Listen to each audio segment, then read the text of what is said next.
Cubic Dollar off-road install video for the Maverick Trail and compatible models for this kit. We got a lift kit here going on. This is already installed. I'm just starting up a little different on this one. This one's it's a little bit more work. If you're not familiar with tools, you may want to find someone that is good with stuff. There's a little bit of a, sometimes you may need a second hand to kind of get some stuff back together with these springs. The suspension will only drop as low as the factory setup allows, so you need to put spring compressors of some sort in there to get them in position, because it won't drop down enough on its own, because it's just limited to that height. So you can see I already have the back one on here while the whole lift is on. These back ones are side specific, and you'll see that there is a notch and it has to fit into the frame there. So you'll know by that how they go. And then of course one of them overlaps the other, and you just hold that in place and you'll figure that out. And then we had the nut up that goes in the back there that holds it in place.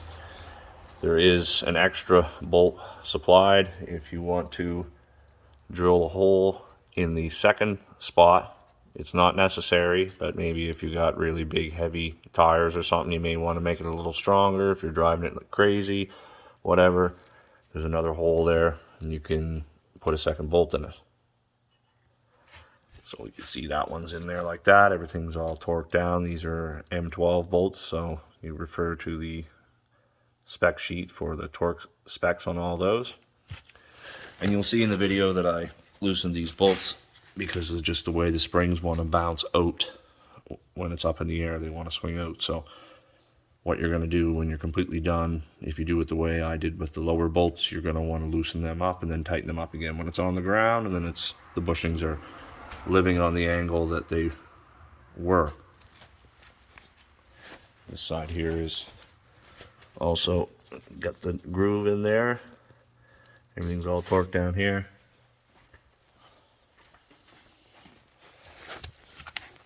The front setup is all up in place.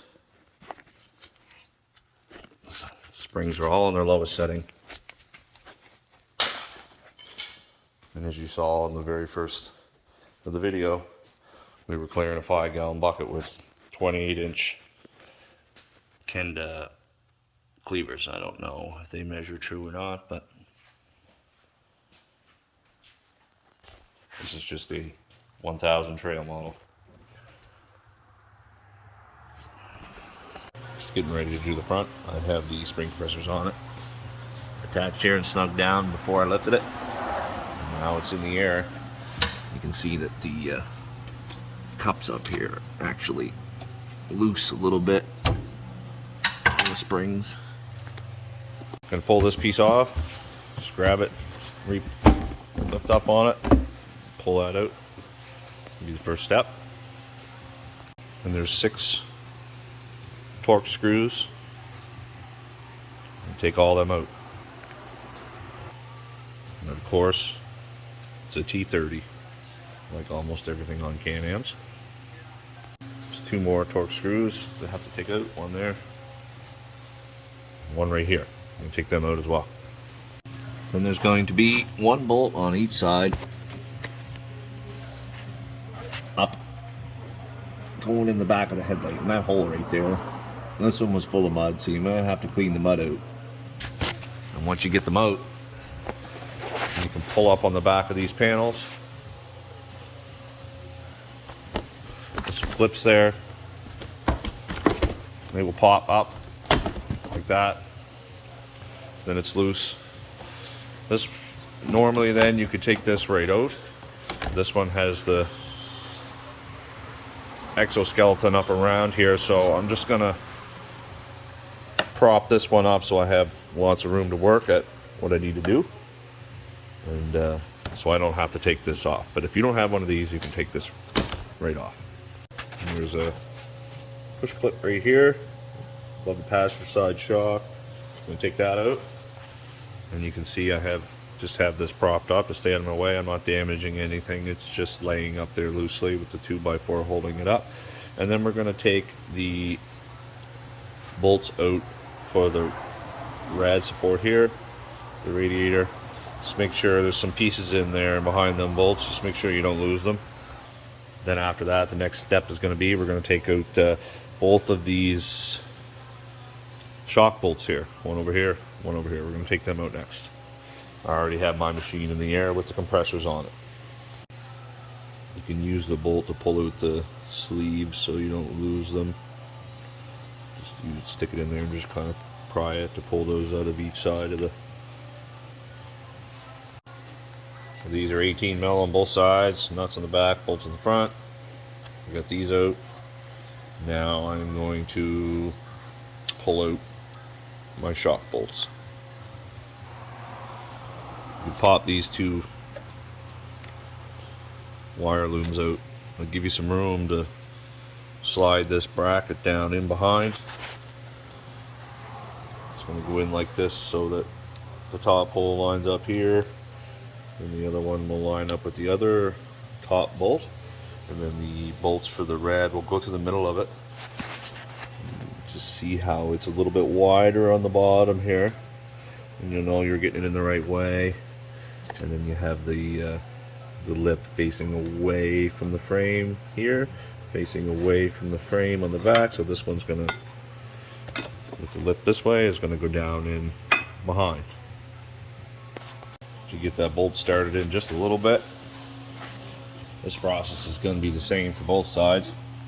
After you get the bolt in a little bit, take one of your washers, or sorry, spacers that are provided, and that's going to go up where the original shock was, up here,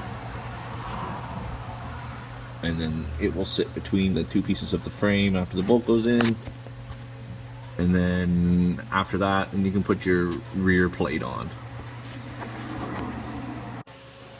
So the top two original bolts that you take out for the shocks here, we're going to save them and use them in the back. I'm going to use 4 new ones and 4 new nuts provided to hold all this in place. And I find that putting that in from the passenger side was much easier. You can shove it up in and get it hooked over this bolt and stick a nut on it, and then go around to the other side, line it up in place, shove it through, and stick that nut on. This one turned out to be a little stiffer spring, it seems, so I ended up using both compressors on one spring at the same time, completely taking it off to get that set up just perfect. So this is nice, and spring is nice and straight while it's compressed. And then I put this end in first, up in,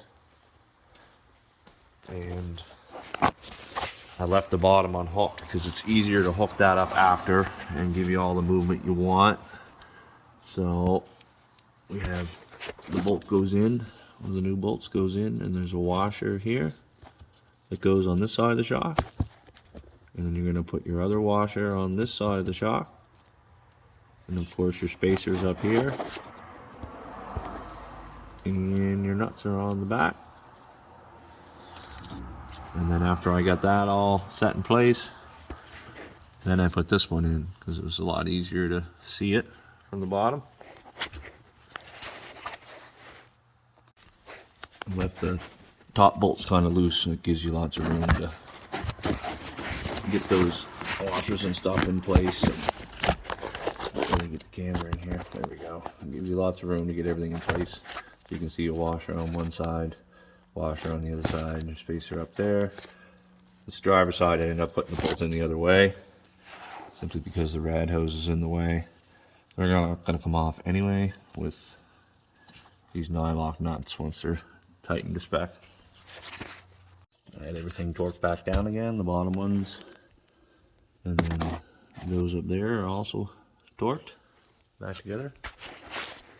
I got my fan bolts, put them back in,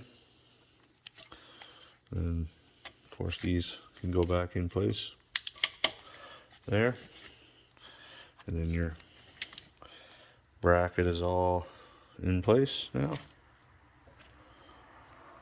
get ready to set it on the ground. Once I put these back together, obviously these are going to be basically the same as you took them off, just in reverse. Might have to play with this a little bit just to kind of get the clips to go back in place, but they will. Just mess with them a little bit and get them in.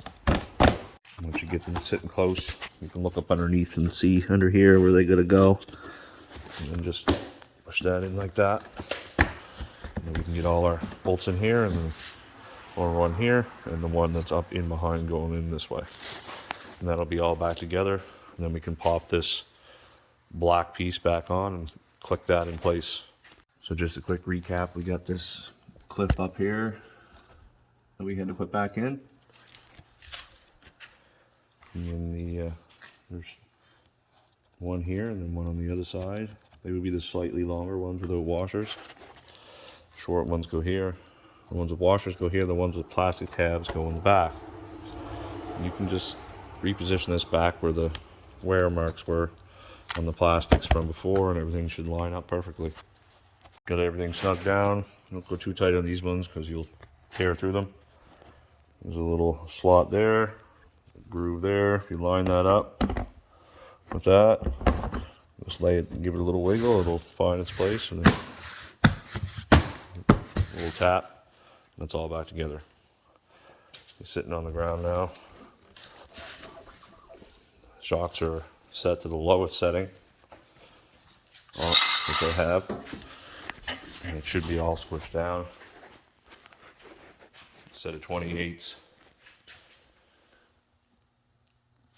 It's setting pretty high.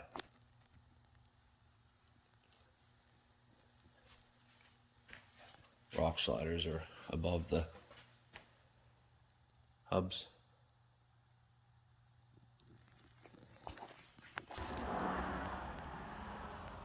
Got a 5-gallon bucket under there. Wants clearance now. Just to make this a little easier, I'm going to put some spring compressors on the springs and just snug them up so that they're nice and snug, and just to keep the springs at the ride height they're sitting at before you lift it. I have them snugged up. I lifted the bike up a couple inches off the ground. Now I'm going to take out both of my upper shock mount bolts. On this machine, these lower bolts were very tight, and it was actually keeping the shock from wanting to stay in this position. It wanted to jump out. It made it really hard to get the bolt out. So maybe when you're doing it, you could loosen these lower ones before you try to take this top bolt out, and you can tighten that up once you're done at the top here. Once you loosen that and get the nut off, you can just lift up on the suspension a little bit, and then you'll be able to slide that bolt right out. You take them both out, that way the whole thing will drop, because if you only take one out, this sway bar is going to hold you from getting everything where you want it to be. To put the brackets on the frame, there is a left pair and a right pair. The one with the notch at the top corner goes on first, and it fits up right there. That's why it's notched. So this one will go on first. Slide the bolt in to hold it, and then put the spacer in. I find it's the easiest way. And then you can put the other one up in and push the bolt through to hold it in place. Once you get it all in place and the bolt shoved through, should line up with the hole in the frame back there. And that's what we're going to do next, is put a bolt and a nut in there. This is the easiest way I found. I just tape the nut to the open end of a wrench. Just wrap a piece of electrical tape around it really tight, and that'll hold it in place, and you can shove it up in where it needs to go. You can shove your wrench up through this hole up to the frame and kind of rest it on there a little bit, and you can push this bracket in here so it's in place, and you can see when you get the nut where it needs to be. And you can stick this bolt in. It's going to take a little bit of messing around, but you will get it if you keep playing with it. It took me about a minute and a half to finally catch threads on each side. And then once you get that in, you can tighten that down and take your wrench out afterwards. And that's it. We're all done. It's all back together. Now we will go riding and not hit so many rocks.